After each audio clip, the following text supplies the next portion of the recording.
Cinema के सभी देखने वालों की खिदमत में मैं जावेद नसीम अपना आदाब, सलाम, नमस्कार और सत श्री अकाल पेश करता हूँ।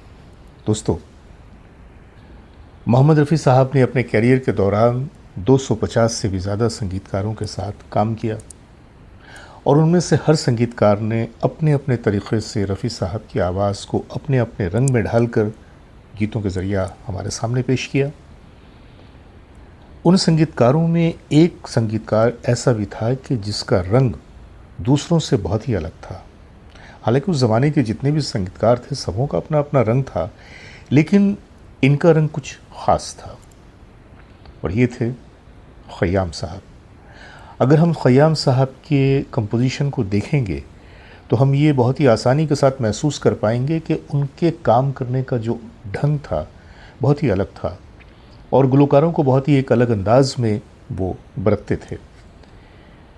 आज मैं आपसे जो बातें करने जा रहा हूँ ये 1977 में ये फ़िल्म आई थी। फ़िल्म का नाम था शंकर हुसैन। ये छोटे बजट की फ़िल्म थी और इस फ़िल्म में सिर्फ 4 गाने थे और आज की ये कहानी उन्हीं 4 गानों में से एक गाने से जुड़ी हुई है।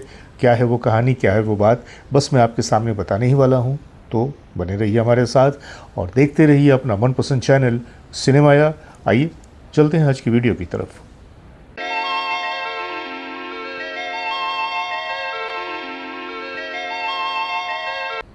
नाइनटीन 1977 में एक फ़िल्म आई थी।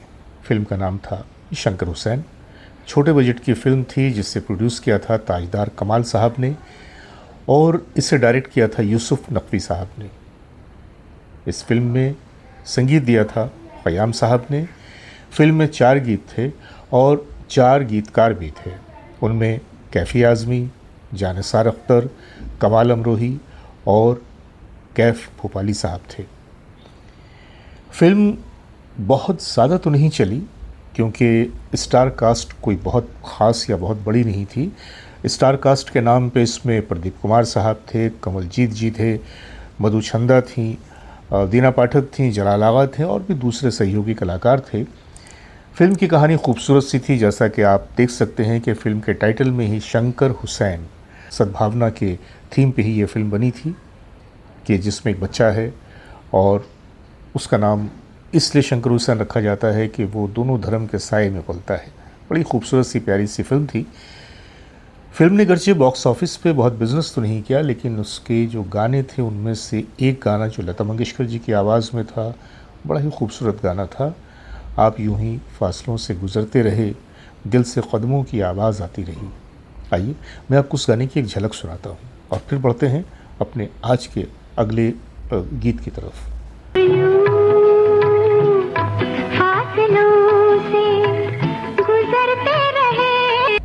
ये खूबसूरत सा गीत तो लता जी की आवाज़ में रिकॉर्ड किया गया था। बहुत ही प्यारा गीत और इसमें भी आप देख पा रहे होंगे कि लता जी की गायकी का रंग और जो संगीत का ढंग ये कुछ थोड़ा सा अलग सा लगता है।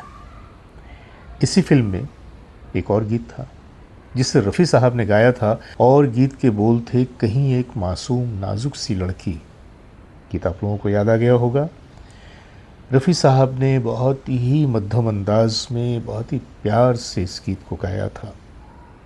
रफ़ी साहब की वो जो एक बुलंद पाटदार शेरों के दहाड़ने जैसी जो आवाज़ थी इस गीत में आपको नज़र नहीं आएगी, बल्कि इस गीत में आपको रफ़ी साहब का वो एक मध्यम सा अंदाज़, जैसे कहीं अंधेरे में कोई दिया जल रहा हो और उसकी रोशनी आसपास फैल रही हो।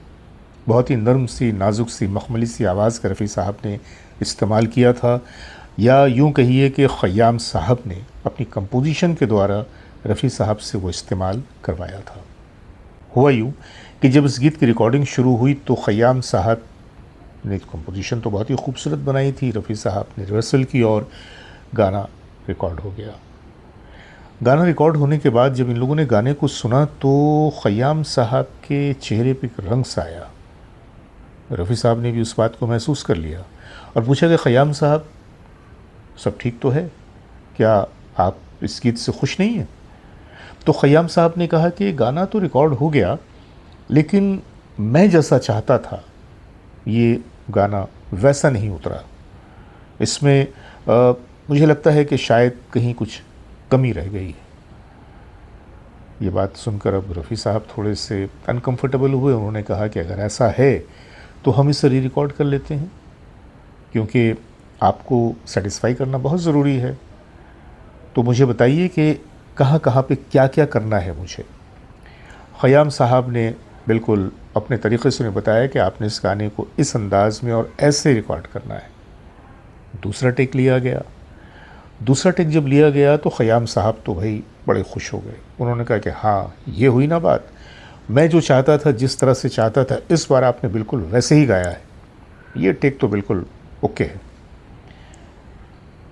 रिकॉर्डिंग के बाद उस टेक को भी सुना गया, और जब उस टेक को सुना तो फिर ख़याम साहब के चेहरे पे फिर से एक रंग आया।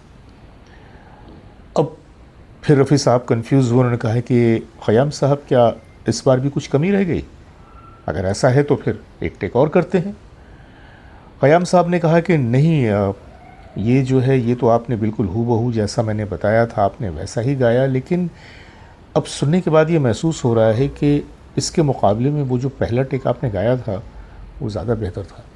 ऐसा करते हैं कि वो जो पहला टेक था उसको ही रखते हैं। रफ़ी साहब ने कहा कि भाई जैसा आप ठीक समझें। तो गोया 2 बार इस गीत की रिकॉर्डिंग की गई, लेकिन वही पहला टेक रखा गया जो पहली बार रिकॉर्ड हुआ था। गाना बहुत ही खूबसूरत है, गाना वही है, कहीं एक मासूम नाजुक सी लड़की। आइए मैं आपको इस गीत की छोटी सी झलक दिखा रहा हूँ। एक मासूम नाजुक सी लड़की बहुत खूब। तो दोस्तों, ये थी उस गीत की झलक, और देखा आपने कि इसमें रफ़ी साहब ने कितनी मखमली सी और कितनी खूबसूरत सी आवाज़ का, हल्की सी आवाज़ का इस्तेमाल किया है। फ़िल्म गरचे बहुत अच्छा बिज़नेस तो नहीं कर सकी, लेकिन यह गाना बहुत ही मकबूल हुआ था, और अब भी लोग सुनते हैं तो इस गीत को पसंद करते हैं। तो बस आज की कहानी यहीं तक। मिलते हैं फिर किसी नई कहानी के साथ। जब तक के लिए अपने दोस्त जावेद नसीम को इजाज़त दीजिए, बहुत सारी मोहब्बतों के साथ। खुदा हाफिज़, नमस्कार।